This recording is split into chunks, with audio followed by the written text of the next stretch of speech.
વર્ષ 2024 માટે major ધ્યાનચંદ્ર Khel Ratna award કેટલા ખેલાડીઓને આપવામાં આવશે? તો આમાં જવાબ આવશે મિત્રો ઓપ્શન બી આવશે. 4 ખેલાડીઓને છે તે મેજર ધ્યાનચંદ ખેલરત્ન એવોર્ડ 2024માં આપવામાં આવશે. હવે મિત્રો આપણે આ એવોર્ડ વિશે વાત કરી લઈએ. તો મેજર ધ્યાનચંદ્ર ખેલરત્ન પુરસ્કાર મિત્રો છે ભારતનો સર્વોચ્ચ છે તે રમતનો પુરસ્કાર છે. એટલે કે મોટામાં મોટો રમતગમતનો પુરસ્કાર હોય તો મેજર ધ્યાનચંદ ખેલરત્ન પુરસ્કાર રહેલો છે. આ ઉપરાંત આપણે વાત કરીએ તો આ ખેલરત્નની સ્થાપના છે 1991-92માં રાજીવ ગાંધી ખેલરત્ન પુરસ્કાર તરીકે પહેલાં આનું નામ હતું, જે 2021માં બદલાવવામાં આવ્યું અને છે 2021માં મેજર ધ્યાનચંદ્ર ખેલરત્ન પુરસ્કાર છે આનું નામ રાખવામાં આવ્યું હતું.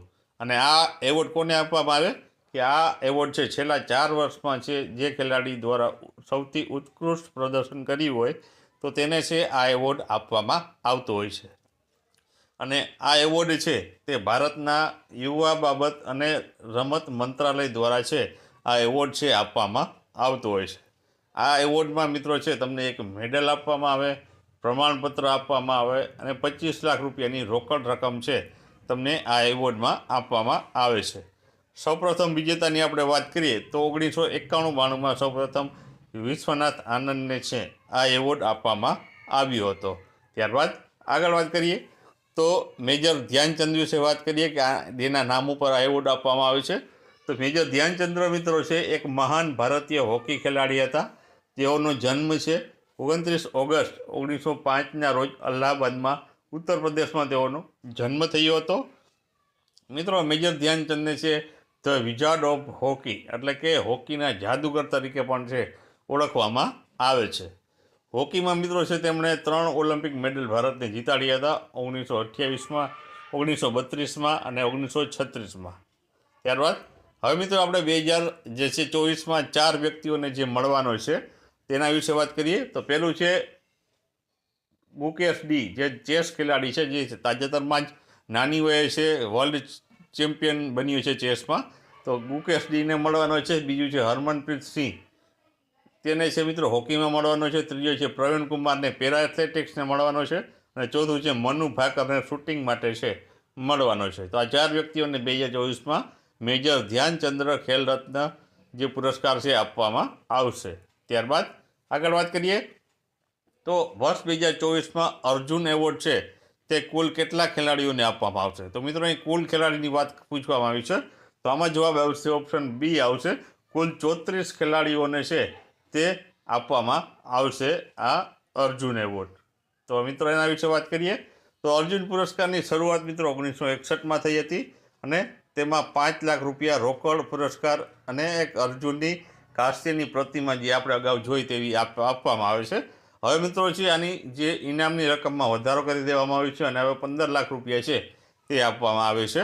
ત્યારબાદ અર્જુન પુરસ્કાર 4 વર્ષના સમયગાળામાં ખેલાડી દ્વારા ઉત્કૃષ્ટ પ્રદર્શન કર્યું હોય તો તેને છે આ અર્જુન એવોર્ડ છે ખેલાડીને આપવામાં આવે છે.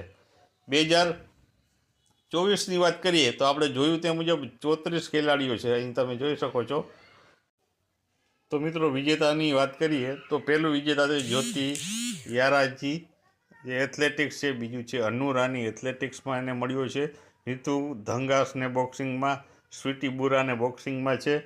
વંતિકા અગ્રવાલને ચેસમાં છે. સલીમા ટેટેને હોકીમાં, અભિષેકને હોકીમાં, સંજયને હોકીમાં, જર્મનપ્રીતસિંહને છે હોકીમાં, સુખજીતસિંહને હોકીમાં, પેરા તીરંદાજીને રાકેશ કુમારને મળ્યો છે. પ્રીતિપાલને પેરા એથ્લેટિક્સમાં મળ્યો છે. ત્યારબાદ છે જીવન જી દીપ્તિ પેરા એથ્લેટિક્સને, અજીતસિંહને પેરા એથ્લેટિક્સમાં, સચિવ સર્જરાવ ખિલારીને પેરા એથ્લેટિક્સમાં, ધરમબીરને પેરા એથ્લેટિક્સ માટે, પ્રણવ સુરમાને પેરા એથ્લેટિક્સને, એચ હોકોટો સેમાને પેરા એથ્લેટિક્સમાં મળ્યો છે. સિમરનને છે પેરા એથ્લેટિક્સને સમતમાં મળ્યો છે. નવદીપસિંહને પેરા એથ્લેટિક્સમાં મળ્યો છે. ત્યારબાદ નીતિશ કુમારને પેરા બેડમિન્ટનમાં મળ્યો છે. તુલાસીમાંથી મેરુગેસન પેરા બેડમિન્ટનમાં મળ્યો છે. નિત્યાસિંહ સુમતિ શિવનને પેરા બેડમિન્ટનમાં મળ્યો છે અને મનીષા રામદાસને પેરા બેડમિન્ટનમાં મળ્યો છે. આ ઉપરાંત કપિલ પરમારને પેરા જુડોમાં મળ્યો છે. મોના અગ્રવાલને પેરા શૂટિંગમાં, રૂબીના ફ્રાન્સિસને પેરા શૂટિંગમાં મળ્યો છે, સ્વપ્નિલ કુશરને શૂટિંગમાં, સરબજીતસિંહને શૂટિંગમાં, અભયસિંહને સ્કોર્ટ્સમાં, સાજન પ્રકાશને સ્વિમિંગમાં અને અમન શેરાવતને છે તે કુસ્તીમાં મળ્યો છે. તો આ રેગ્યુલર 32 જણાને મળ્યા છે અને લાઈફ ટાઈમ કેટેગરીમાં 2 વ્યક્તિઓને મળ્યા છે. તો લાઈફ ટાઈમ કેટેગરીની વાત કરીએ તો તેમાં સુચા સિંહને એથ્લેટિક્સ માટે મળ્યો છે અને મુરલીકાંત રાજારામ પેટકરને પેરા તેરાક માટે છે લાઈફ ટાઈમ કેટેગરીમાં છે અર્જુન એવોર્ડ આપવામાં આવ્યો છે. ત્યારબાદ મિત્રો આપણે વાત કરીએ તો વર્ષ 2024માં કેટલા કોચને છે દ્રોણાચાર્ય એવોર્ડ મળ્યો છે. તો દ્રોણાચાર્ય એવોર્ડ કેટલા કોચને મળ્યો છે?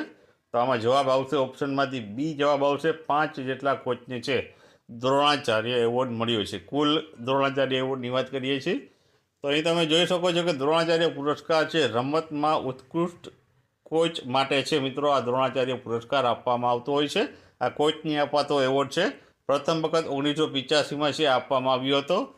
આ વખતે મિત્રો છે નિયમિત શ્રેણીમાં 3 અને છે આજીવન એટલે કે છે લાઈફ ટાઈમ કેટેગરીમાં 2 વ્યક્તિને આપવામાં આવ્યો છે.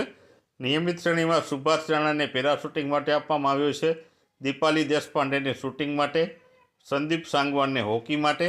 પછી જે આજીવન એટલે કે લાઈફ ટાઈમ કેટેગરીની વાત કરીએ તો તેમાં એસ મુરલીધરનને બેડમિન્ટન માટે અને આર્માન્ડો એંગ્રેલો કોલોકોને ફૂટબોલ માટે છે તે આપવામાં આવ્યો છે. ત્યારબાદ આગળ વાત કરીએ તો વર્ષ 2024 માટેની મૌલાના અબ્દુલ કલામ આઝાદ જે ટ્રોફી છે તેના વિજેતા કોણ બન્યું છે? તો મિત્રો આ એક યુનિવર્સિટી ગેમ છે જેમાં યુનિવર્સિટી દ્વારા છે જે ભાગ લેવામાં આવતો હોય છે. તો આ વખતે મિત્રો આમાં વિજેતા કોણ બન્યું છે? તો આજ વખતે આમાં વિજેતા ટીમ બની છે મિત્રો તે છે ચંદીગઢ યુનિવર્સિટી છે આમાં વિજેતા બની છે અને રનરઅપ્સમાં લવલી પ્રોફેસર યુનિવર્સિટી રહી હતી. ત્યારબાદ આગળ વાત કરીએ તો મૌલાના અબ્દુલ કલામ આઝાદ ટ્રોફી વિશે. તો શિક્ષણ મંત્રી મૌલાના અબ્દુલ આઝાદની જે યાદમાં છે આ જે ટ્રોફીનું નામ રાખવામાં આવ્યું છે. દેશના પ્રથમ શિક્ષણ મંત્રી તેઓ રહી ચૂક્યા હતા. આ ટ્રોફી ઓલ ઇન્ડિયા યુનિવર્સિટી ગેમ્સના શ્રેષ્ઠ પ્રદર્શન કરનાર યુનિવર્સિટીને છે આપવામાં આવતી હોય છે. આ ટ્રોફી પ્રથમ વખત મિત્રો છે 1956-57માં છે આપવામાં આવી હતી. ત્યારબાદ કેટલાક પ્રશ્ન મિત્રો છે જે પરીક્ષાલક્ષી પૂછાઈ શકે તેવા. તો પહેલો પ્રશ્ન છે કે કયું મંત્રાલય દ્વારા રાષ્ટ્રીય રમત પુરસ્કાર એટલે કે ખેલ પુરસ્કાર આપવામાં આવે છે? તો આ પુરસ્કાર મિત્રો યુવા બાબત અને રમતગમત મંત્રાલય દ્વારા છે જે પુરસ્કાર આપવામાં આવતા હોય છે. ત્યારબાદ ભારતમાં આપવામાં આવતો સૌથી મોટો રમતનો પુરસ્કાર કયો છે? તો તે છે મિત્રો મેજર ધ્યાનચંદ્ર ખેલ રત્ન એવોર્ડ છે. તે રમતગમતનો સૌથી મોટો પુરસ્કાર ભારત દેશમાં રહેલો છે. ત્યારબાદ મેજર ધ્યાનચંદ્ર ખેલ રત્ન પુરસ્કાર ક્યારથી શરૂ થયો હતો? તો જવાબ આવશે 1991-92થી છે આની આપવાની શરૂઆત થઈ હતી. અગાઉ એનું નામ મિત્રો રાજીવ ગાંધી ખેલ રત્ન પુરસ્કાર હતો જે છે બદલીને હવે મેજર ધ્યાનચંદ્ર ખેલ રત્ન પુરસ્કાર રાખવામાં આવ્યું છે. ત્યારબાદ રમતગમત ક્ષેત્રે ઉત્કૃષ્ટ કોચ માટે કયો એવોર્ડ આપવામાં આવે છે? તો તેમાં આપવામાં આવે છે દ્રોણાચાર્ય એવોર્ડ છે મિત્રો આપવામાં આવે છે જે ખેલાડી હોય છે તેના કોચને છે આપવામાં આવતો હોય છે. ત્યારબાદ રાષ્ટ્રીય રમત પુરસ્કાર કોના દ્વારા આપવામાં આવે છે? તો મિત્રો આપણા રાષ્ટ્રપતિના હસ્તે છે આ રમતગમત એવોર્ડ છે તે આપવામાં આવતા હોય છે.